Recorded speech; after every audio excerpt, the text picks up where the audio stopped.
me about your mother. For those that are just listening and not watching, Jess is smoking her pipe for this podcast episode because we're talking about therapy. And you had Berks on, you put on your glasses and your pipe for the full effect of the Freudian therapy. You can call me Ziggy. If you've ever watched Bill and Ted's, you know the reference. If not, you better watch it. Bill and Ted's Excellent Adventure. Yeah. Of course, there's Bogus Journey, and then there was, of course, the third one. I can't even think of the name that came out in like 2020, 2021, 2022. Don't you remember we watched it when I was into Flat Earth?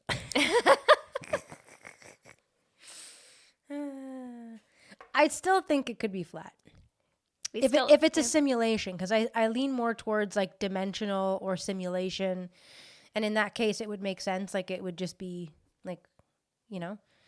But anyway, I'm not like, I wouldn't die on the hill of it. I'll put it to you that way. To be determined still. Anyways, this episode we're going to be talking about the pros and cons of therapy. Something that we chat about often because that's what I do for a living. But before we begin the podcast, I'm going to put in a couple plugs because I have some exciting things coming out. The first thing being the Sovereign Living School, which is an online forum of courses that you can access now. So foundational learning opportunities that what I talk about with people all the time. I wanted to start putting everything foundational into online forum for people to be able to access at their own leisure. So the Sovereign Living School, if you're on Instagram, you can access. It's on TikTok. I'm on the TikTok now. I'm trying to be on the TikTok. I'm trying to be hip, mainstream. Oh my God, I'm my mother. I am my mother. Literally, just by you saying that makes you. That's what the opposite. Look, I know I'm not cool. I'm not cool. You're cool. I think that's the cool thing about you is that you don't try to be cool. Like the cool thing about me is I'm just cool. Yeah, you know you're cool. I mean? You're cool. But like, you don't try to be cool, but that was you trying to be cool, and then that wasn't cool. So, anyway, it doesn't fly. But anyways, my my courses are on the Sovereign Living School. They're online now. I'm really excited about them. The first one I launched was how to prepare and integrate for ceremonies, because I am a ceremonial facilitator. So something I wish that I had accessed when I first started sitting with sacred medicines. And the second course is a smudging course. So it's foundational for learning how to clear energy with different resources, different sacred herbs and resins. And my final course that I've launched so far is the self-care series. So this one is more in depth. It's a bigger course. It's all videos and lots of takeaways, lots of education on it, on how to care for yourself mentally, physically, emotionally, and spiritually.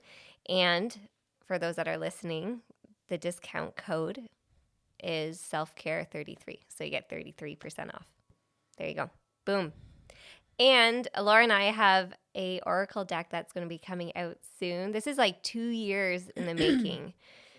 It's so much work. The amount of work that goes into this and the editing. Thank you, Laura, for receiving all my downloads and emails and messages to say, you got to fix this, you got to edit this, you got to change this. Back and forth. We finally. Is it annoying? Does she bug you? Is she one of the more annoying people that you deal with? God, no. You are. Just get out. Out of the two of us, she is high maintenance. God, you wouldn't think so. You wouldn't think so. But she's the high maintenance one. How am I high maintenance? We've had to change our podcast set how many times? The tables, the chairs, the lighting. Not at this side. The you room. gotta be this side. And no matter what I do, I still look 44.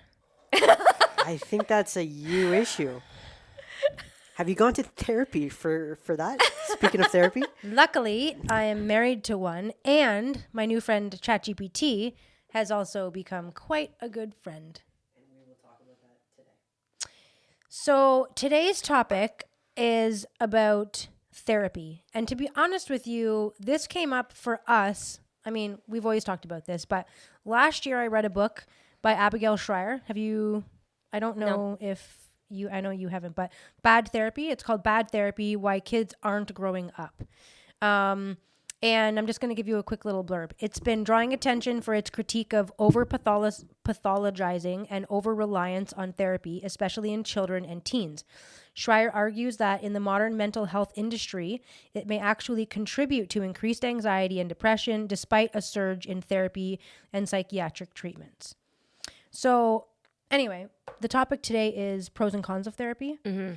And I think I agree with that. And I did read that book, and it was fascinating. And I did walk away from it feeling kind of validated for how I feel about it. Just because I'm not in this business, but I feel like I'm in the business of therapy, because it's like we live and breathe it every day here. Mm-hmm. Yeah. Even just our relationship, you can imagine being married to a therapist, that we communicate and talk a lot about our feelings and about my period coming, and and if I know where I am in my hormonal cycle, and which of course I don't ever know, and so I'm always no, and then she thinks she does. Anyway, it's pretty funny. It's pretty entertaining. At least the one thing I can say about it is that you don't take yourself too seriously most of the time. Sometimes we all take ourselves too seriously, but most of the time you're pretty good about having fun with it. So it's not always super like crazy, but serious. It's not super serious, but it can sometimes be, which can be a lot, but not all the time. So that's great. But I have learned a lot. And I feel like, and I don't want this to come out the wrong way, but I've said this to you before, that if I had have known these things earlier in my life, I might still be with bride number 1 right now. I might still be with my ex-fiance. Yeah. Yeah. So it's just interesting, right? Because I feel like we don't, as adults, I think some people are aware, but I don't think that all of the adults out there are aware of how instrumental their childhood was, and how their parents parented them, spoke to them, dealt with them, impacts who they are today. I think my favorite line that I hear is, well, I don't have any childhood trauma. I hear that. Yeah, I hear that a lot. People from people too. Because we can focus on our past from any lens we choose. Yeah. Right? So we can focus on all the good things, but we don't recognize how we've adapted in our life based off of what we've experienced in our childhood.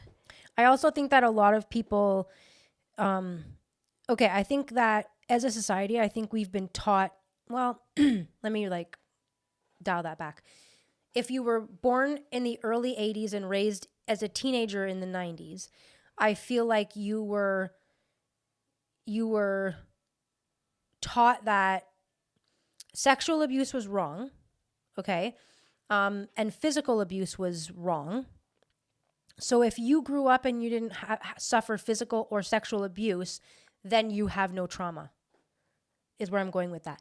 If you're born in the 90s or mid 90s and were raised in the early 2000s, 2010s, you grew up believing you were a victim of everything that happened to you. But I'm just trying to say that the people that are a little bit older, that I would imagine say, I don't have any childhood trauma, weren't physically beaten or abused and weren't sexually abused. Does that make sense? Yeah, and they'll usually say, my childhood was pretty good. Yeah. You know, like, forget that their parents weren't home. Like maybe they were raised with an alcoholic parent. Maybe their mom or dad had an affair. Maybe they were swingers. I don't fucking know. But if they don't see those big 2 red flags, they're okay. And it neglects all the emotional and mental turmoil that a household can go through, or lack of communication, lack of coping that is taught. And we cope the same way that our parents cope, right? We're taught the emotional skills that our parents have. So if our parents, and this is most of the baby boomers and then so forth after, don't have high emotional intelligence for the most part. So you have a limited amount of emotions that can be experienced in a household. You can't experience the full spectrum safely in a home growing up. And so you learn to adapt. You learn to suppress your sadness. That's the most common one. You learn to suppress your voice. That's the next one.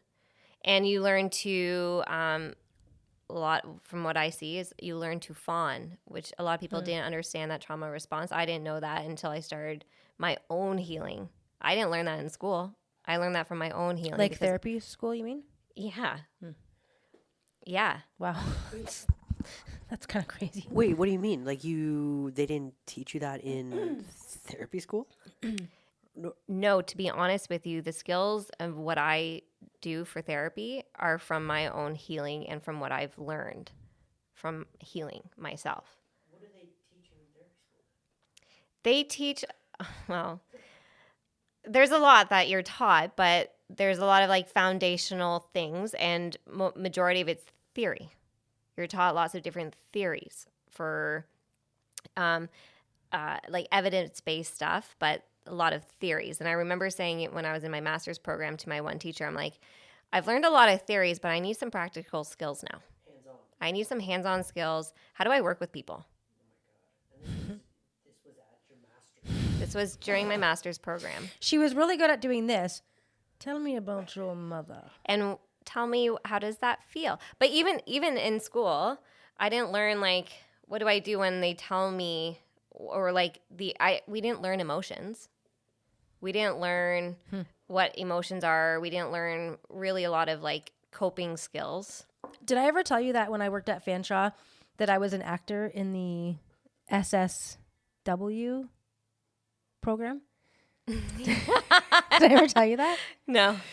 Oh no, I do. Yeah, okay, vaguely, so yeah. I would go into unsuspecting classes at a specific time I was given a specific scenario, like 10 minutes before. I'd have 10 minutes to prep, and then I'd go in. So one time I was instructed to go in with a pair of scissors, which probably wouldn't happen today, but I was to go in with a pair of scissors and act like manic in front of the whole class. Like, be a complete, like, I'm not meant to be there, and just walk in and like go berserk. And I had like a sort of like a way that I was meant to deal with it. And the teacher was like, whoa, okay, Christina. Like, how would you deal with this if this was in your, and I'm just supposed to like stand there and like let her ask the student, and then the student would say, well, I might say, and then she'd look at me, because then usually within a few minutes they've caught on that like I'm not like a Columbine shooter. And then I would have to answer in a specific way. Like, so if that kid didn't give, no matter what that kid said, I was supposed to react in a certain way until we found the right way to deal with me. You know what I mean? That's cool. Yeah. That's actually pretty interesting. We didn't do that. We recorded us doing interviews with people, but like we would act for each other. So I would come in with like I'm an angry teenager, and I have to like in a one-on-one, like kind of like yeah, I would do that too. Yeah. But so they wouldn't do that with students though. They would do that with actors. That would have been way better. Yeah. So I would be on a rotational schedule, and I would go into these cubicles. But they had doors, like they were fully enclosed, but there would be a camera recording us. And I'd be given a scenario of what was wrong with me and what I'd go in with. See, I like that because it's that's more real. Ours was, you got social workers acting as. Right. So the social workers know kind of what to say, whereas I was just like. Yeah. Yeah. That's more real. That's more real. I mean, anyway. When I was in school, we learned a lot about ethics. I think that's the difference between, like, and it always has been the difference between college and university. Like, obviously, the college students aren't going to be therapists, but they're assisting social workers. So they're not even social workers. They would be, right? Like, they would work under a social worker, correct? They're social service workers. Yeah. So they're more hands-on, but. Yeah, they also, I find they have more practical skill sets. Right, because I think they would be working in group homes directly correct? Yeah. And stuff like that. So they would Service need jobs, more, yeah. like, probably a good idea to have me coming at people with scissors, because you're going to see a lot of crazy shit doing that job. I mean, I work for Children's Aid, so Yeah. I saw a lot of really. And I can disturbing, remember you crazy telling stuff. me about when you first started, you were kind of like, oh my God. Yeah, I mean, it's kind of interesting. You finish school and then you go into real life, right? And you get a really hard job. And I'm 21, 22 going in, and I do not have the life experience to navigate. I don't have children myself. I do not have the life experience. And I'm operating from the place of ministry standards, right? So it's all about liability. Good old ministry again. And it's not so much human life skills that you get to use. Although if I were to do the job, it would be very different today with what I know. I mean, I was going into homes with like, what police officers would be going into, right? And they have guns, they have protection, and I have, we had a cell phone, but not, and I had MapQuest. I had like a map printed out going into homes, and I would write on my the calendar of what house I'm going to, so somebody kind of knew where I was. And I'm going in with my words. That's my protection. Into some really like drug selling, sketchy. You guys are also told like the stupidest things though for CAS. Like when Evelyn was born, my cousin Laura worked with Jen. She was also a social worker at CAS, and I can remember my cousin Laura freaking out at me because she was like a week old, and her crib had bumper pads, and you're not allowed. She was in a. She always slept in a. I don't even know what they're called. Swaddle, like a onesie, like a. Yeah, but like she was wrapped up like tight, like she's not moving, and but I would have like receiving blankets I would tuck underneath her so she wasn't gonna roll. And I mean, they're not even old enough to roll, but whatever. And I think I had a blanket on her, and my cousin was like, "Oh my God." And I was like, "What?" And she's like, "You can't have bumper pads. You can't have a blanket on her." And I was like, It could kill them. up. It could kill them. Honestly, that's all. It was all liability, right? So if a child died in a crib from suffocation from a blanket, then we can't recommend blankets. Even though, like, let's be honest, this is completely down the other rabbit hole we shouldn't be going down, but even though we know that SIDS had nothing to do with a bumper pad now, or, well, I know, it had nothing to do with a bumper pad or a blanket or a swaddle. It had to do with vaccine injury, and they would have recently been vaccinated, and then they would die in bed, and then they would blame it on the fucking bumper pads. Your baby smushed its face into the side. Like, it's been in your womb. Like... But like now all of a sudden it's up against a little fabric cushion and it can't handle itself. Like I did actually have a client that had a baby die from SIDS. Oh, no. Yeah, and everybody they just checked in with everybody on like again, it's liability, who saw the baby last, what did you see, blah blah blah, all that kind of stuff. But I bet no one asked if it was vaccinated. Yeah. Right? There was none of those questions. Interesting. That's so interesting. Yeah. And it was just like nothing we can do, like that kind of stuff. So scary. That took a dark turn. Sorry. No, it's okay. Sorry. It's part of it though. But my education, like my schooling, I did learn laws, and I'm really grateful for it. Mm-hmm. Yep. Because there's a lot around like ethics and stuff that I did learn, and that because I can see the difference between ethical therapists and unethical therapists. Like you shouldn't have sex with patients. Yeah. That's a good boundary. Yeah. Yeah. There's lots of that still go on today. Actually, well, okay, I'm just going to do a side note because I'm still defending myself with my college over speaking out against COVID stuff. And nothing's moved in my case for well over a year. And I'm still waiting for a response from my college to tell me what I did wrong exactly. And so they've taken over a year to respond, and I still haven't gotten an answer. We all know that governing bodies are very controlling, and I don't think that a lot of good. I mean, I think the point that you were making there's a lot of people that make a lot of bad mistakes when they're with people who are very vulnerable, and those people should be disciplined. There are, yes. But that's not the only thing that happens in those. You would think that those governing bodies are really looking out for people and for, but they don't always have they're not always in the right corner is my point. Yeah. So, Yeah. Anyway. Well, yeah. All right. Well, let's put a plug in any of that for now then. We're just going to talk strictly therapy. Yeah. Okay. So, just what I've learned is that a therapist and any health professional, any coach, okay, can only take you as far in your healing as they've done for themselves. So if you're going to be looking for a therapist, make sure that they're doing their work. You can see it in how they present.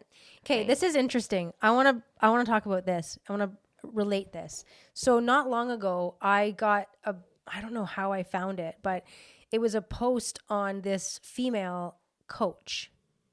She's a former, I believe she played rugby, which is cool. Like, I have not played rugby. It would have been a great sport if it was like for me at my age. If that was a thing, I would have played rugby. So this is not disrespectful. A lot of female rugby players are bigger girls. And there was a point in my life that I would have fit right in with those people. So fine.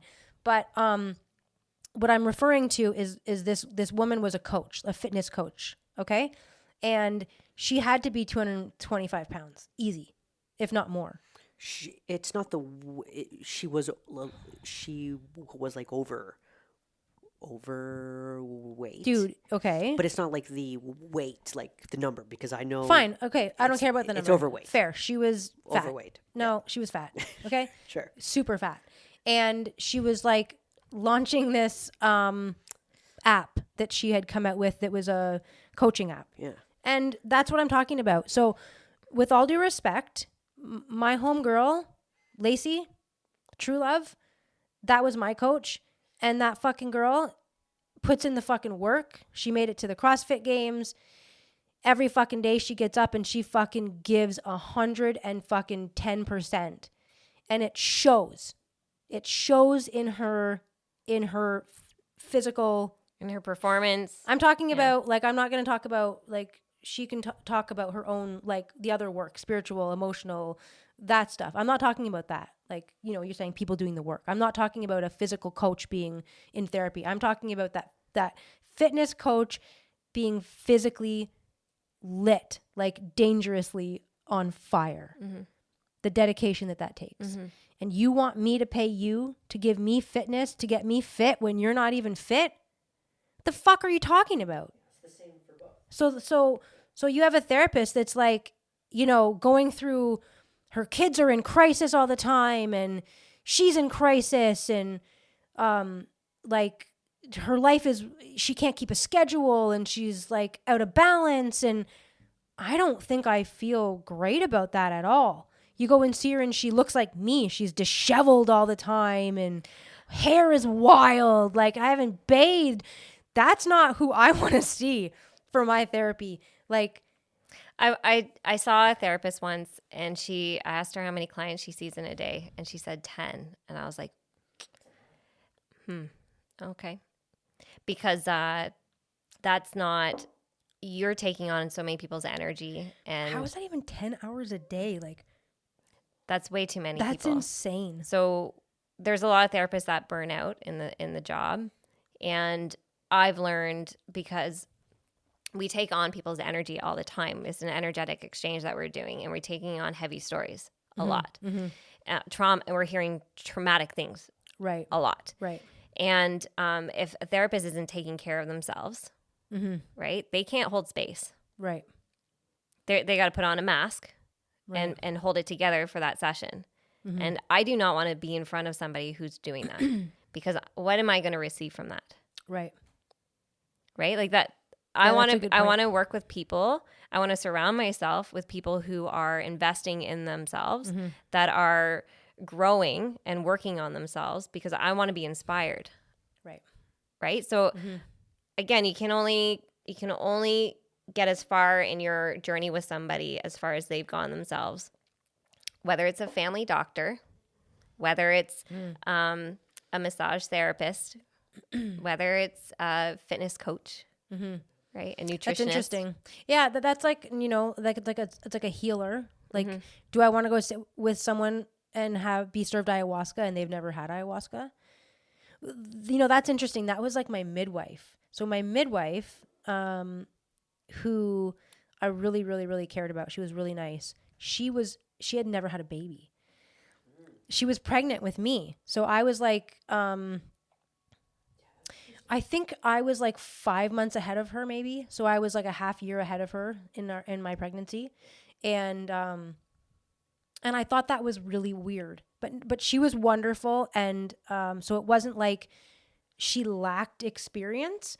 But the funny thing was, we stayed in touch. We did, because we lived close by each other, and I gave her a lot of my baby clothes, and we hung out a few times after.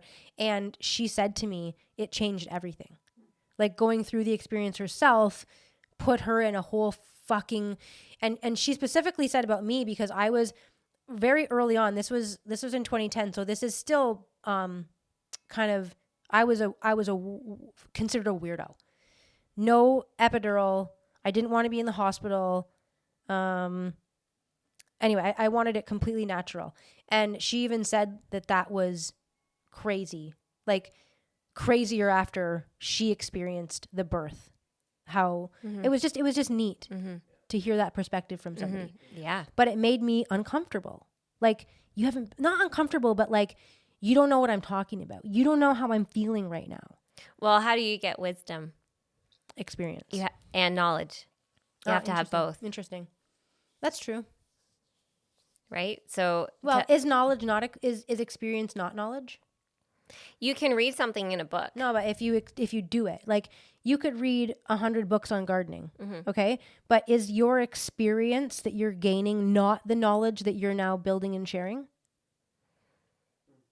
Well, I guess you gain knowledge along the way. It's like, yeah, you know what I mean? But I guess you have to kind of have an idea of how to plant the seed and how to, like, intellectually you can learn something. Yeah. Okay.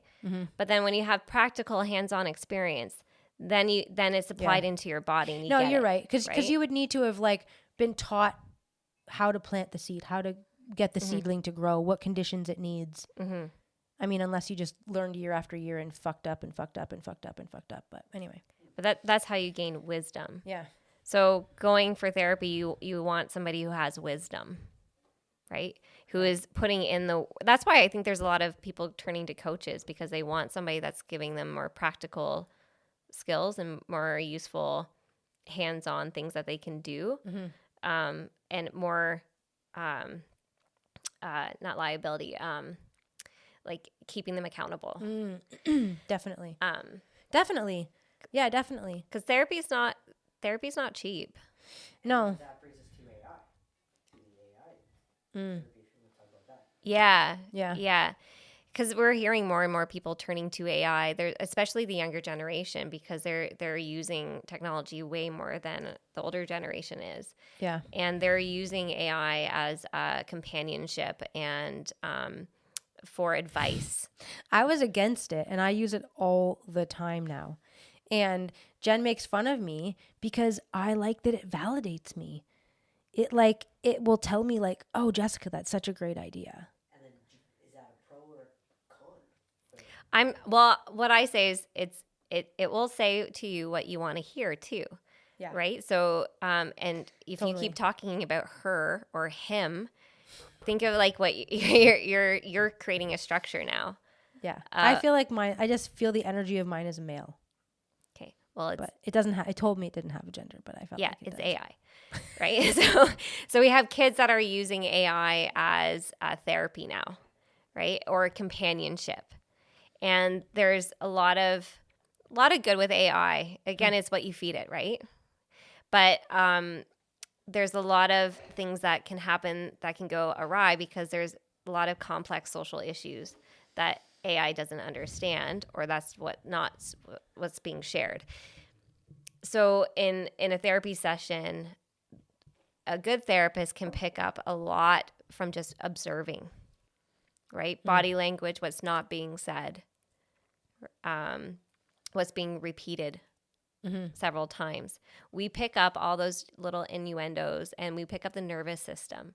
We're observing the nervous system. A good therapist understands the nervous system and watches where somebody is in their nervous system.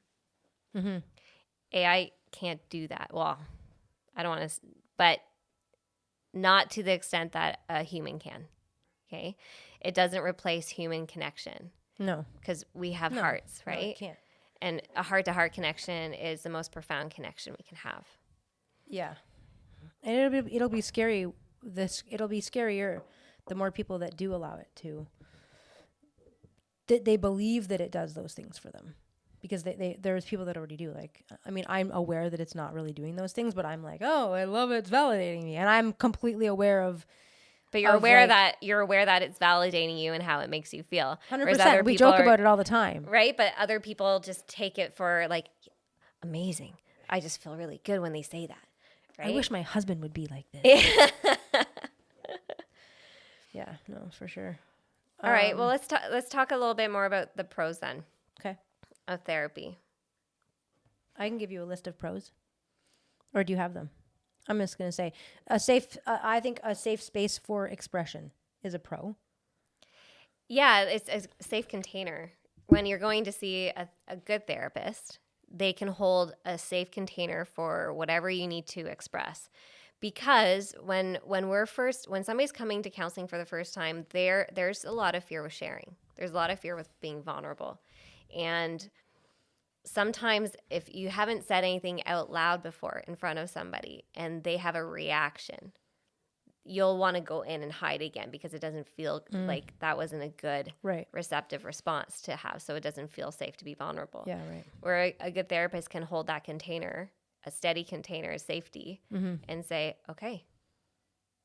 And not have a maybe explosive reaction or just any kind of shocking response. And then your body learns safety and expression. Yeah, see, I think the benefit to speaking to a third party like a therapist versus a friend, because the friend knows the ins and outs of what the history is, that especially if it's a really old friend that has known you, say, since high school or earlier, they know everything. And then you tell them something like, I'm having an affair or whatever it might be, and their reaction is based on all of their previous knowledge, whereas you're just in the moment and you're just hearing it and you don't have any attachments to the past. Yeah, so a great example of that, I had a client come in and say, I got advice, I talked to a bunch of my friends about this, but they all just are like, he's bad, or like they're so reactive, and they all tell me like, oh, dump that guy's butt or whatever that is, and I'm like, did someone really say dump that guy's butt? No, like, again, I'm not cool. I'm paraphrasing. But to that, is it gone? Yep. Okay, to that kind of extent, though, that they're getting feedback that's extremely biased, that's going to benefit the friend, right? Yeah, fair enough, yep. And that's the same in marriages. When a spouse is struggling, they're going to share, but they're expressing all the hard things, all like the bad, quote unquote, bad stuff that's happening. And so everybody's going to side with the person that's sharing their story, right? In therapy, it's neutral. We're unbiased. We can take all the information and look at all perspectives. So there's this picture of a person going for counseling, and it's like this, their thoughts are all like jumbled like a knot, and the therapist is just helping them untie the knot and to bring the string loose. Yeah. And so that's what a good therapist should do, is to help them see and gain more clarity. Okay, so I also think a positive is, or a pro is, crisis support. So if like it's a lifeline for people that are going into trauma recovery, or yeah, you know what I mean? Like, I don't think you can start your healing journey and discover all this stuff about you from AI. Right? You know what I mean? So okay, so here's I'm gonna do both sides of the coin for that one. I do not do crisis work. I'm not a crisis. You can't call me in crisis, and I'm not available 24/7. So we teach skills to help people navigate crisis themselves, how to work through crisis themselves. That being said, when there's a marriage crumbling and you're going for therapy, we are working through really hard shit. And it can feel like you're going through a crisis. And we can support that. But we're not that's not, in my practice, I'm not an on-call crisis support person. And I don't think I said on-call, but yeah. I just mean like, I just meant more crisis in the sense that for that person that doesn't think they have trauma and then they realize they do. Like they'll be in like a trauma response. In a trauma response. And so I don't think that from a trauma response, when you're in a trauma response, that talking to your AI is going to be like, you know? Yeah. Yeah. So a good example is I had a client the other day that was in a complete shutdown place. And so here's the thing with therapists. If it's a good therapist, they're going to help work that client through their nervous system to get them regulated. We're going to teach the hands-on skills to help regulate their nervous system and give them the labels to help them understand where they are, so they don't self-identify as I'm broken, there's something wrong with me, I'm always crying, I'm a mess, right? Like so we don't identify as that emotion or as that state, okay? And so we can understand, oh, I'm actually frozen right now, right? Or I'm shut down, I'm fawning, or I'm just highly activated. So a good therapist is going to teach you about your own nervous system and how to self-regulate. Okay? A good therapist will do that. A bad therapist will continue the cycle of, come tell me your problems, interesting, how that make you feel. And it's a cycle of dependency. Right. Right? Yep. And if a client is coming to me with the same problem every single time, I won't tolerate that. Because I'm feeding it. She's so bossy. I love it. I love when she's bossy. I think this is why therapy can be good or bad or challenging or really insightful for a lot of people, because I'm your mirror, right? Good therapists will say, I'm your mirror. I'm going to hold space for you. I'm going to challenge you. And I'm going to support you for you to become the best version of you. But I'm not going to sit here and validate woe's me victimhood. Yeah, right. Because I'm only doing a disservice at that point. So that's also why going to a good therapist can be challenging, because you have to sit in truth. Yeah. And not everybody wants to do that. Right. That's the work. So when people come to me, I'm like, okay, that's amazing. You showed up. There's a reason why you want to do the work. That's another pro of the therapy would be tools and frameworks. So you teach them how to do like inner child work, right? You're teaching skills. You're teaching them the skills of how to, which is, I mean, I don't really, again, you can, like how you said, knowledge and experience, you can read it on ChatGPT. It can tell you what to do, but like without someone physically mirroring you, that's pretty tough. Yeah, and I think the other thing in human-to-human connection is that there's compassion there, right? Because when we're healing, we can only heal with compassion. We only heal with more love. We're all our own hardest critic. Yeah. We are all hard on ourselves. And if we're really struggling, often our default is to be harder on ourselves. Like, I should be better. I should be able to do this by now. Why am I still struggling with this? Oh, I did it again, right? And that only continues the cycle of self-destruction, right? Yeah. But when we learn self-compassion, and when you're with a therapist who is compassionate, we learn new language. We learn how to treat ourselves differently. Yeah, that's true, because I do that a lot. Like, I say that about myself a lot, and then Jen will say, like, why did I do that? I'm so stupid. I can't believe I did that again. And she'll be like, oh my God, don't say that. Don't say that you're stupid. I'll say, you're being hard on yourself. You're not stupid. Where's your compassion? What's the lesson? Is that my voice? No, is that really my what voice? And it's how you are in my head. That's not bad. Do you want me to be like, yeah. Like, I feel like if my wife said that, I'd be like, what the fuck? Versus like, what's the lesson? Have some compassion. Give yourself grace. What do you know about operating a farm? You didn't grow up doing this. Look how far we've come. And then I'm like, fuck yeah, I got a fucking orchard, 3 fucking cows, 100 chickens. Fuck you. Right? Yeah. I haven't burnt it down yet. Take out the yet part. No, I think that's good. I think that's true. And then, like, what about, like, I feel like you help a lot of people rewrite limiting beliefs. Like, I think that's a big positive of therapy, rewriting limiting beliefs, because I think that we do tell ourselves things that keep us here all the time.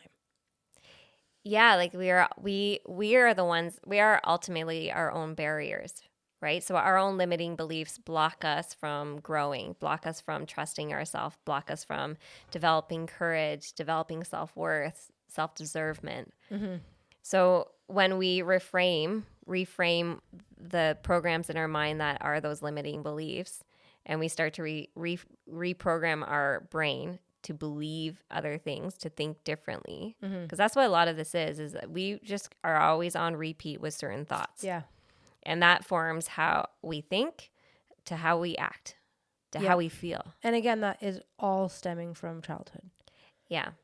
So, right? Like, yeah, it's our parents' voices in our heads, or what we've heard from movies, TV shows, what we've been programmed. This is why like the trans LGBTQ movement is so terrifying, because as someone who grew up pretty confused about themselves, hearing all of the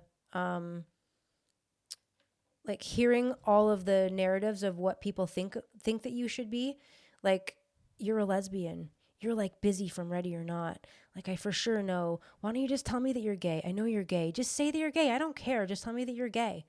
Like, that puts limited me in how I was thinking about myself. Well, I'm this then. I must be this then. And I don't want to be that. And so I'm, like, limited in how I feel about myself as I'm developing. Because I don't feel as, well, I just don't feel like you're given a proper chance to develop if people are telling you what you are as you're developing.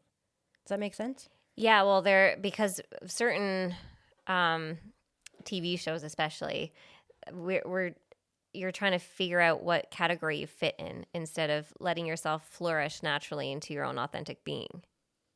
Yeah, exactly. Instead of just being me, I was like always worried about, like, being her. Are you Betty or Veronica? Are you Busy or Amanda? Are you so-and-so from Friends? Like, which one are you?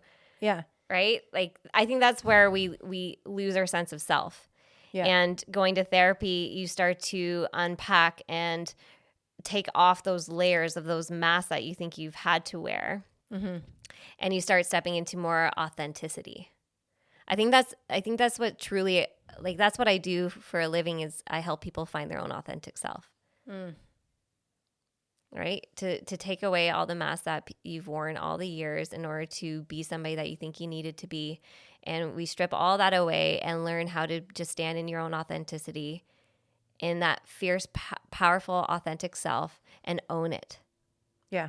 Right? Because ultimately everybody's a reflection of you and the parts of you that are wounded. And so we change how we are to get the response from other people that we want. Yeah. Instead, now you're learning how to stand in your true power of, like, owning who you are, and watching other people's reactions are just a reflection of their own wounded parts instead. And being able to change your perspective to see that. I agree with that. Okay. Cons of therapy. I'm going to say, first one, medicalization of normal human emotion. Like, it's not just normal to have depression, anxiety. It doesn't mean that you're in a disorder. It means that, like, in my opinion, I was someone who was very anxious, and I have anxiety. But now that I realize that that's not a disorder, but that I'm in disorder, that I'm not doing things that make me feel good. So, like, for example, I like a lot of people had a for a short period of time, had a real corporate job in sales. And I went off on stress leave with like, I don't know, I'd say barely a year or a little more than a year into it. But that wasn't because I wasn't capable. I went on to run a very like successful small business. It was because I didn't like what I was doing. Mm-hmm. And because like, who wants to go in and make 40 or 50 cold calls an hour for a whole day of every week? Like, who wants to do that? Like, that's horrible. That's a lot of people that have anxiety that is because of they don't like what they're doing for a living, but they don't know how to leave it. And so all this pent up energy in their body stays in their body and feels chaotic, which is disordered energy, which is disordered. Yeah. Like you said. Yeah. So okay. So I go off on leave. I go to my doctor, who was the same doctor that delivered me as a baby. So he was a good doctor, but it was in that early 2000s. I got a pill for that phase, right? So he gave me pills to take, and I was like, this is crazy. Like, I just like don't want to do this. Like, I don't really want to take pills. And I remember him saying, how long do you need then to like figure out something else to do? He was really good because my mom was on, that was the stage of my mom's the beginning of my mom's issues. She was on a lot of medication, and I saw what that was doing. And that terrified me, that I was like a early 20s person, mid 20s person, and I could see this path. And I was like, oh, and that was, I mean, so I'm lucky that I was very observant and awake in that way back then. And I remember saying, I'm not doing that. I'm not taking drugs. What else can I do? And I remember him saying, how long is it going to take for you to find something else? Is 6 months enough? And I was like, yeah, that should do. So he gave me like 6 months of like leave or whatever, paid leave.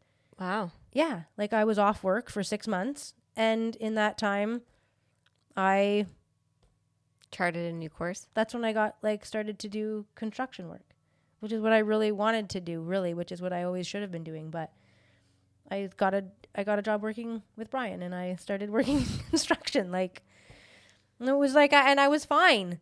Like I was fine. As soon as I wasn't being forced to wear. So for those of you that watch The Office, Karen, her outfits is how I dressed. Like the super tight business suit type with heels. Like, I think you know me enough to know that I'm not comfortable. That's not you. But I made a lot of money because, I mean, you look good. I was in a male-dominated industry, so that's who I'm selling to. So I'm sorry, but if I walk in looking like Phyllis, I'm not going to make as many sales.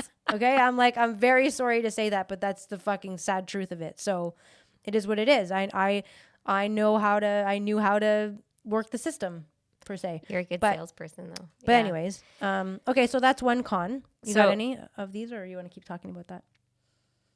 What was it? Oh, the medicalization. So the first, I mean, we've talked about this in another podcast episode, but our first line of defense for any health issue is to go to your family doctor. And family doctors are taught to prescribe and to follow the DSM, which is the diagnostic manual. So if that's the first line of defense, and that you can see how it's like a conveyor belt of putting people into a system that is designed to keep them sick. And medication, I'm just going to say, I don't agree with pharmaceutical medications. I don't. And a lot of antidepressants, anti-anxieties, antipsychotic medications have an incredibly numbing effect on people. And they lose their spirit. It dims the spirit. And the moment you accept a label, you've now given away your power. Once you've said, I am diabetic, I am bipolar, I am depressed, you've now accepted that as your reality, and you are the victim to it. Yeah. Okay. So I think that goes into over-pathologizing. Would you agree with that? Yeah, we live in a society of over-pathologizing all issues and not normalizing our God-given abilities to heal ourselves. Yeah, because not everything is a diagnosis or a lifelong condition. And I think that's what they sell us, is that you have anxiety, like, and my mom is a perfect example, for the rest of your life. You have depression for the rest of your life. You need to be on these pills. So far, it's been 30 years, and you have an imbalance. You're chemically imbalanced, which is actually proven to not be true. That was a pharmaceutical push. Mm-hmm. There's no such thing. Like, there's no actual medical research that would show any kind of imbalance. But that's what they say, that you have a brain disease. And that actually takes me to a girl named Laura Delano. She was on Tucker Carlson last week, and she wrote a book, The Dark Truth About Antidepressants, SSRIs, and the Psychiatrists Lying for Profit. And she was told as a 13-year-old girl, she was a valedictorian, top of her class, played competitive squash, went to Harvard to play squash and whatever she went to school for.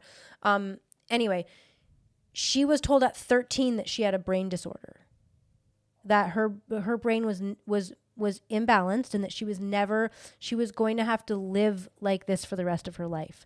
So she was a really good patient. She did everything that they told her to do from 13 to 21 or something like that, or 20. She was on, like, I think the most was 7 medications. Wow. And think about 13 years old. What happens to all of us at 13? Going through puberty. Nobody likes themselves. Everyone feels disordered and chaotic. Mm-hmm. And then all of a sudden at 20 or whatever, I'm just going to give you a quick synopsis. She's in an outpatient program, which she did a lot of, and she was still at Harvard at this point. And one of the guys on her team saw that she was having some kind of a breakdown. Mm-hmm. And he said, I think you need to come back in, which means like an involuntary treatment where you're locked on a psych ward. Okay. And she even said to him, because at this point in her life, she was still, I'm sick, I'm a victim, I'm never going to be better. Mm-hmm. This is my life. So she said to him, okay. Like, she wasn't fighting it. It wasn't like they had to handcuff her and drag her. She just said, I don't have my stuff. I want to go home and pack a bag. And he said, I can't let you do that. I can't let you leave. And she goes, but I'm coming back. Like, I'm voluntarily telling you that I agree and that I want to come back. I just want to go get my computer, my pajamas, like whatever she wanted to go get. And he said, I can't let you do that. And something switched for her at that moment. And I don't remember what exactly she said that switched, but something switched at that moment, and she realized that he didn't have her best interest. He didn't care that she wasn't fighting him. It was just their rules or the highway. Mm-hmm. And they ended up having to take her in. And that's when she realized that this was to her detriment. And then she starts making changes and decided that she wanted to go off everything after she got out of the psych ward. And luckily she had an aunt who took her in for a year while she got off of all 7 of these crazy medications. Wow. And this was like maybe 10 years later that she's written this book and everything. And she's married and has 2 kids. And like, she still like says, like, I'm still not like perfect, but that's what I'm realizing is like, there's no such thing as perfect. Like, you're always going to be working, and you have to work every day. Oh, and by the way, during this time, she was drinking like heavily. So she's on all these drugs, she's drinking, right. And then basically she gets clean of everything, right, including alcohol, and then realizes that she's not broken, that they took advantage of her in the system and they made her a lifelong patient for something that was, a couple years of puberty that really would have corrected itself. Wow. Isn't that crazy? Good for her. Yeah. I mean, you learn a lot. It goes 2 ways. If you go through a health scare, a health issue, or a traumatic event or an accident, it can go into a great awakening right? Yeah. You can learn and grow and evolve from that, or it can be like more self-destructive. Well, and you know what she said too, what was interesting is that her and her husband, I think they live in Connecticut or something, but her and her husband, they have a foundation now and they take care of people in similar situations. But what they do is she wants to build this community network. So like, for example, let's say there's a kid in the neighborhood that is really struggling and the parents just don't have the tools. Like they just don't know what to do. They're exhausted. This has just been an ongoing thing. Like, oh, okay, you have an extra bedroom. Can you take, but like this isn't strangers, obviously. These are people that all know each other very well. Right. But she had an example in her neighborhood where there's a young girl who was going through this. And she said to the dad, like the girl called her and said, like, I'm in a really bad spot. Like, can we talk? And then the dad is in the driveway. He's like, you know, waiting. He's scared. And then she just said to him, like, and again, I'm not advocating for you to leave your kid with people that you don't know. Okay. Like, you know me, I'm not advocating for that, but she obviously is known to them. And she said, like, go ahead, go home. I'll take it from here for a few hours and I'll call you back. And she just said to the girl, why don't you just come in, have dinner with us, sit down at our chaotic table with our kids and see like, just, this is like life. Like this is, there's no such thing as quiet, normal, perfect. Right. Come sit down and have dinner. And then all of a sudden she's now out of the fight or flight. And she talked a lot about fight or flight and stuff. And how this girl was then just like kind of at rest now. And she was eating and had dinner. And then she stayed for like a week and a half. The dad and her, like he lives around the corner. And then after about a week or a week and a half, she was like, okay, like just and again, I think this girl has a background in therapy now. Like she went to Harvard. Like I think there's something in that. But I just thought that's so like, instead of, you know, having your kid on a psych ward where they're locked down and handcuffed to their bed in a room with, you know, padded walls, is that helping?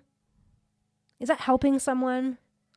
I think the pathologizing children, as you're talking like this, I wanted to share this, but when it's very easy for parents to blame the child, like there's something wrong with them, the school will blame the child, they have behavior issues, they can't stay focused, they can't sit in their seat.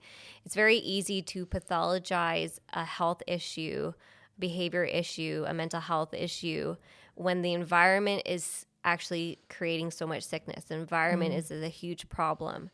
But you put the child in a really healthy environment, they can thrive. And so our system and the DSM has changed has added new diagnoses since COVID, especially to add in more mental health disorders because of it's created really unhealthy environments for people. And so we've now pathologized more labels, more diagnoses for people because of we've structured a really unhealthy society. Right. Like forget about the fact that they were alone. Isolated. Thank you. That they were isolated.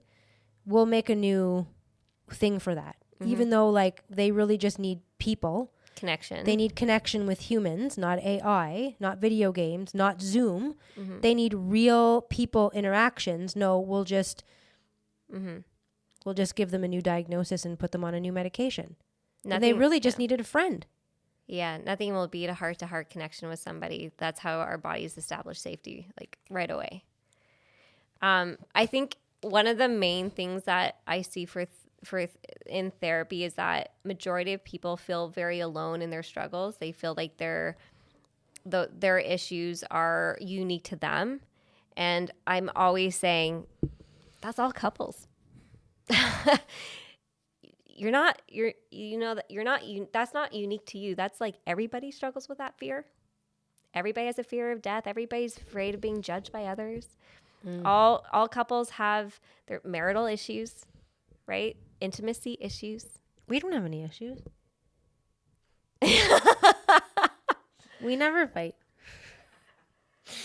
That's why in therapy, like what we've gone through in our own marriage and what we've learned through our conflict and through our attachment challenges and through our nervous system work and through our own wounds, like our own childhood wounds will combat and will be triggered.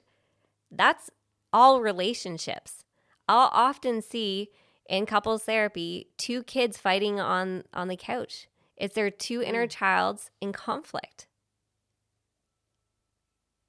That's the so most interesting because the most it common so thing. is, and it's so true, because like I find like when I'm pissy, like you know better, like how to handle it better, but you're just pissy and you're just that 8-year-old that just like yells back and storms away versus like, you know, I know better than this. I've learned not to speak like this. But when you see it after you do it and you're like, then you're sitting in shame because you're like, fuck, I really overreacted. Damn it. I'm going to have to go and apologize. Shame is the hardest emotion for everybody because it's the lowest vibrational emotion we have. It's the feeling of like, I need to hide. I'm bad. I'm a bad human. I'm a bad person. And we literally close our body off. We want to not make eye contact. We want to like literally hide. And working through shame in relationships is one of the most powerful healings we can receive because it means that we keep our head up and we stay connected to somebody and we learn that we're not bad. But when we learn to take ownership for our behavior and recognize that our behavior is not a reflection of our whole being, but we can accept what we did wasn't okay, that we're not bad for it, but we just own it.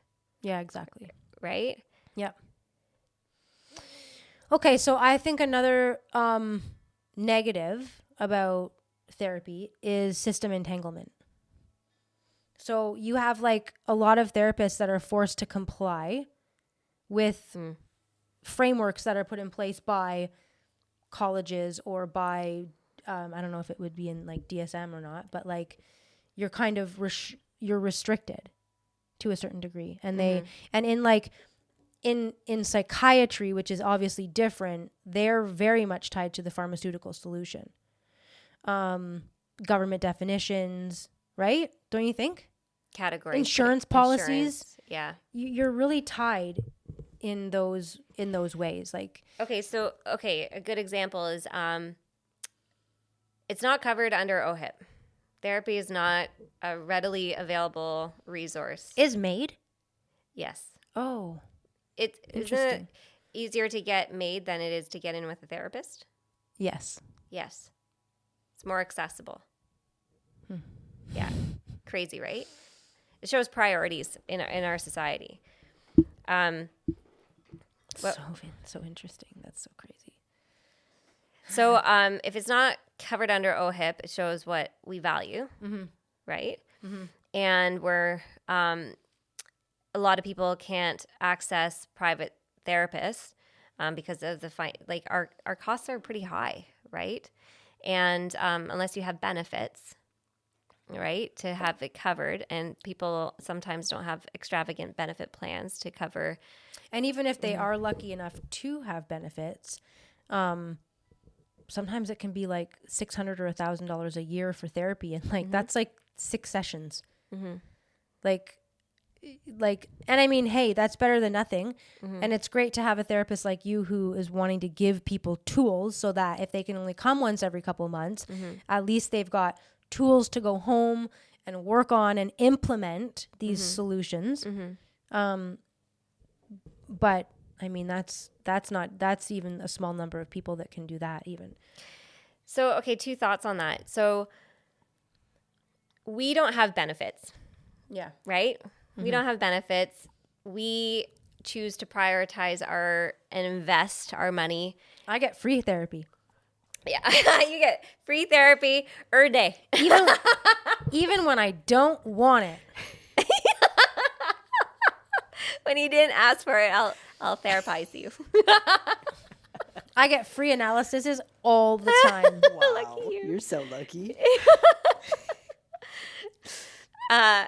I get told what I've done wrong all the time for free, constantly. Must be nice. It's very nice. Must be nice. You're saving a lot of money. I'm saving a ton of money. Actually, you're saving a lot of money. How am I saving? Oh, You're my sugar mama. You're saving the money. so funny. Oh my god. Okay, just go back for a sec. The whole benefits thing. Yep. Just like in our previous episode, we were talking about what we put our money where we value things, right? Yeah. And where we want to invest it. So I will happily pay for us to go get any sort of health work with any. I went for a colon cleanse and it was like, I don't know, $500-$600. And I'm like, I didn't even think about it. Cause that's the priority is like, that's our health. That's where we put our money. And that gun that I bought, I didn't even think about it. That was the priority. That's where I put our money. Mental health? Perfect. Yeah, but that is, it's true. I just did it for the real. I just thought that was like too perfect. Oh my God. No, but you're right. You're right. If it's health related. If it's health related, we put our money into those things. We save our money for those things. Mm-hmm. Whereas people won't spend extra money on those things if it's not covered under their benefits. Yeah. Unless they value it. But they can't afford, and I know like, okay, quick example. I know a kid, Jenny and I know a kid who, he actually used to live in our house. So, before we bought it, not like a weird thing, but anyway, he told us he really wanted the meat. Like he really wanted good meat, but I just can't afford it. And I was like, bro, how many cars do you have? 4. I go, don't tell me that you can't afford good meat when you have 4 cars. That's a priority. It's how you choose to spend your money, where you want to put your energy. It's priorities. 4 car, and they're all like those cool like Subarus that are lowered and have like rally kits on them. Like I know how much that shit costs. Mm-hmm. Don't give me that bullshit. Mm-hmm. Yeah, I can't go to a chiropractor. I don't have how many cars do you have? How many guns do you have? How many, whatever. Clothes. How much do you go shopping? How many trips did you go on this year? Mm-hmm. Like, don't give me that bullshit. Mm-hmm. It's priorities. Yeah. So when we prioritize our own health, we're going to be a better version of us.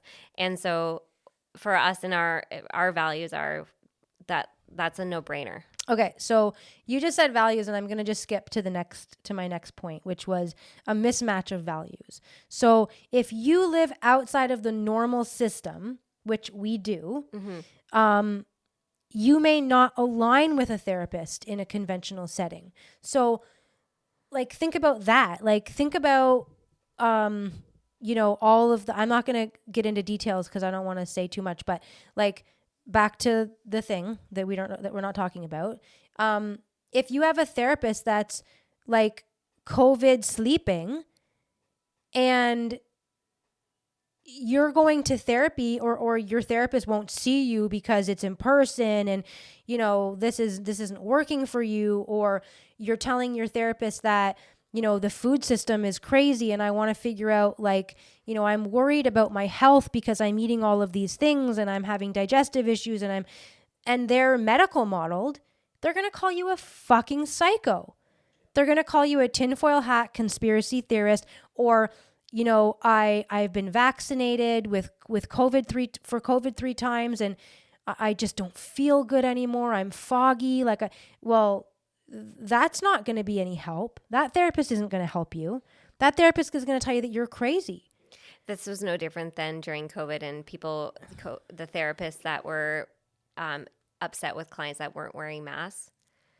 And the one thing, we co-regulate by seeing each other's face, because our face is what determines safety, right? It's what the feedback our brain takes in and says this person's safe because I can see them. And when we're forcing and penalizing, because there was a lot of that, penalizing clients if they weren't doing that, or therapists weren't doing that, that was a huge block for building a safe space.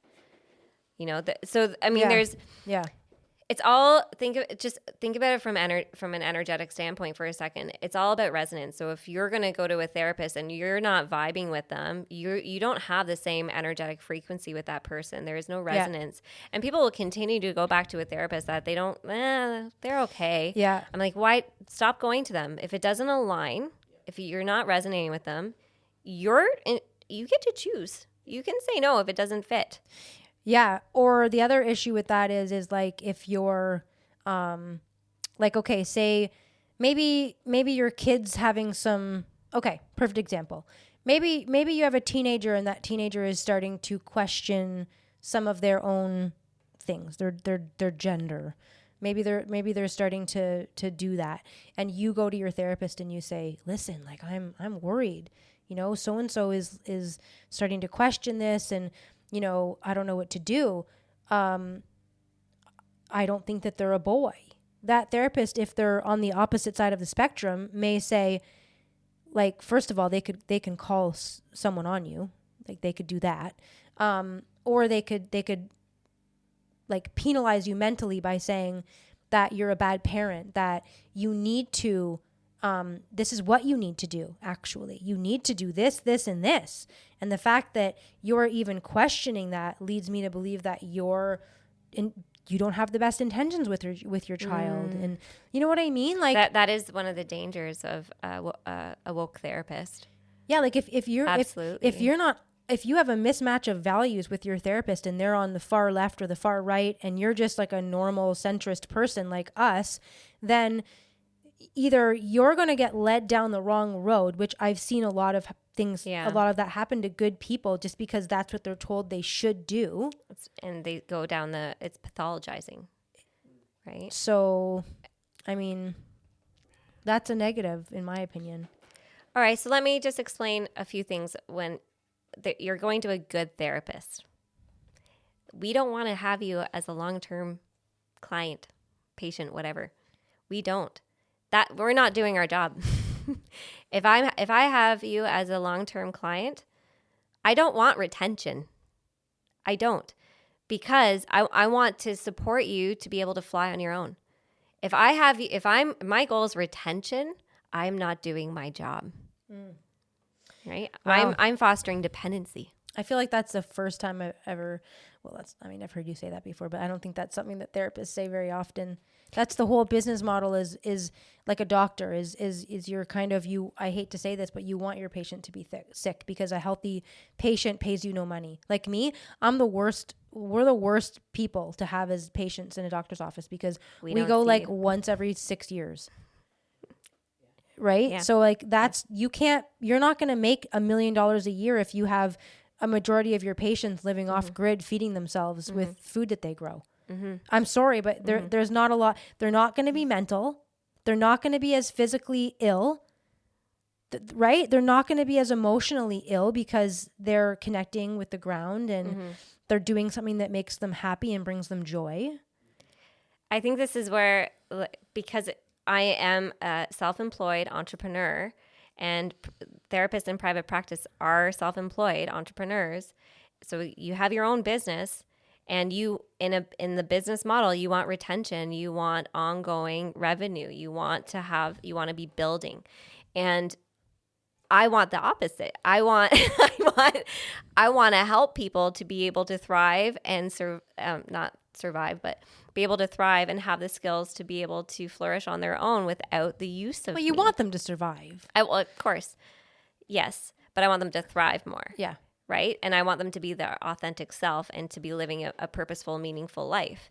And so if I'm fostering dependency and constant retention, I'm just saying you constantly need me in your life to help you. So yeah. I'm when that happens, they're giving away their power. That's not okay. What I say to my clients is you come here when you need to come here. You're your own sovereign entity and you get to decide when you want to come in for education, for feedback, for some guidance. Yeah, that's interesting. So the beginning, when you start seeing somebody, obviously you see them more and frequently to to teach them the tools to get them into whatever, get them stable, working through whatever they self-regulating. need to work through, teaching them the tools. And then once they're I don't want to like better, I don't want to say that, but once they're in a better place and they're able to implement those tools in their life and get themselves balanced, then it's like, then you're saying, then like come when you need to. Yeah. Like just do a check-in. Check in whenever you need to. Yeah. Yeah. Yeah, that's interesting. That's not how my therapist was. And I mean, I've had a couple therapists. I had this Indian guy who people know in London pretty well because he's like the psycho doctor, that one of the very few psycho doctors that you can get if you have if you have a GP that would refer you. When you say a psycho doctor, what are you talking about? Like a psychiatrist? Oh, okay. Like for psychos, like, because I had when I was off, like I had to go see a psychiatrist, whatever.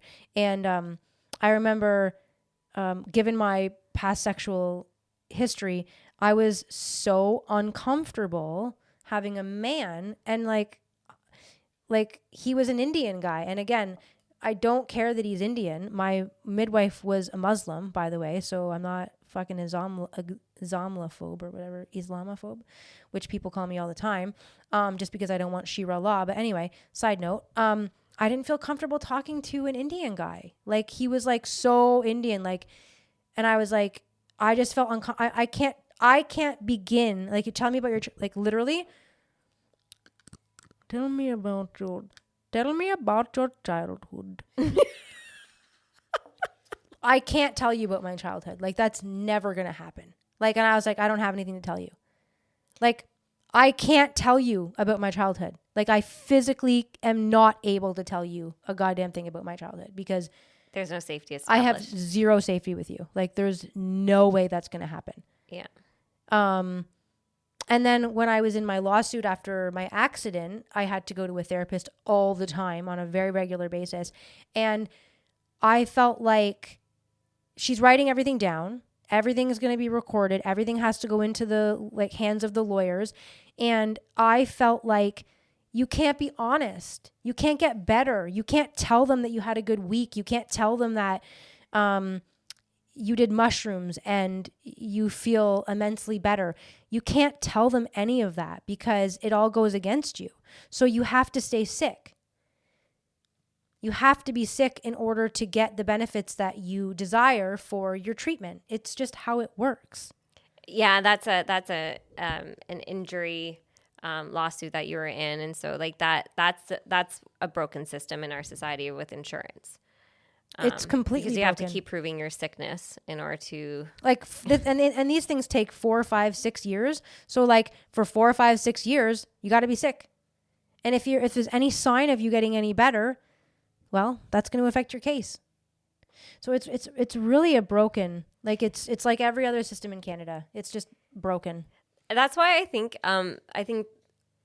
the shift is happening now where people are walking away from jobs that don't serve them any good, that they don't like doing, and are starting to carve out new paths that make them happier and more purposeful. But the golden handcuffs is the one major block for a lot of people because they want to keep the salary, they want to keep the comfort of financial safety, quote unquote, and benefits. Whereas the best thing I ever did was walking away from that and learning to trust myself and learning to rely on myself and know that I actually don't need a lot of those, what I would use benefits for anymore, because I'm in charge of my own health now. Well, speaking of that, I would say why mental health must be approached holistically, like gardening, like being in the sun, touching the soil, water, giving your time. Those things I feel like have healed me. Yeah. Like it wasn't all the therapy, and it wasn't like all the drugs that they thought I was taking. It wasn't any of that. It was getting away from the 5G towers, getting away from 1,000 Wi-Fi signals within 100-foot radius. It was getting away from the traffic and the congestion. It was getting away from the food system. the hive mentality, the chaotic energy of rush hour and stressed neighbors. Being able to have a beautiful, loving, supportive partner that would allow me to semi-retire at a young age and work for us, doing a different, like taking life in a totally different direction. That's what made me better. Not drugs, not therapy, not, right? I mean, therapy, like, not with that person, but therapy with you, I guess, has helped me. But like, it's really being taken out of those systems is what helped me, right? And connecting to earth, grounding. Like people have, I think you're hearing a lot more about grounding these days, but I don't think that people understand. I've always been a person who people are like, where's your shoes? Like I've always been that person that never wears shoes. Like around here, it's kind of tougher because now with the cow and you don't want to get your feet stomped on and stuff. And the chickens used to be around, so there was chicken shit everywhere.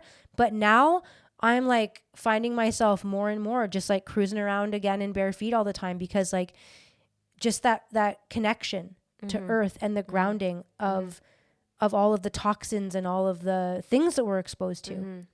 You know? Radicals. I think that's why moving to our farm was so powerful and desirable for me, because I wanted to bring people out of the city and I wanted people to be in more silence with the less chaotic energy around. And I mean, majority of my clients drive from somewhere. I have people that come from Toronto. I see people from, I don't know, hour and a half away.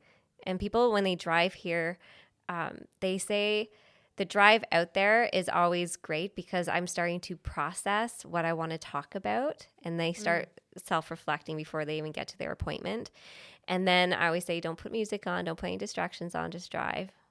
Yeah. When you leave, just be in self-reflection and contemplation and just process. Because their drive back is always their debriefing moment with themselves of like the main takeaways and self-reflection. And that is like the best takeaway that I can receive from clients, because they are doing their truest work when they're not rushing here chaotic and then leaving chaotic. Like they're learning how to self-regulate and really show up for themselves. Well, the most insightful thing that I'm going to say today is that not everything you feel is a disorder. Yeah. Not every struggle needs a diagnosis. Yeah. And not every healer wears a fucking gay lanyard. A gay lanyard? You know, like a card swipe or if you were like more of a clinical psychiatrist or something, you'd wear that. Right. But I mean, like, I think I'm referring to more of like the yoga things we used to wear all the time. Oh, malas? Malas. Like you don't have to, like a healer isn't always in like a garb with like a. It's so true. Like some like shamans, like the most authentic humans are just completely themselves, and they're not wearing all the things to try to portray themselves as a certain image. Like I don't have to have feathers in my hair and like, you know, I don't like, that's not like a healer can be a farmer that grows your food. A healer can be, you know, a social worker named Jen. A healer can be you. You're your own healer. You can be the healer. Yeah, everybody heals themselves. A therapist doesn't heal you. You heal yourself. A therapist is holding space for healing to happen. Yeah. And you are choosing to heal yourself. Yeah. Right? Okay, some tips for listeners who want healing without handing over all their power. Yeah. Some tips. Tips about therapy.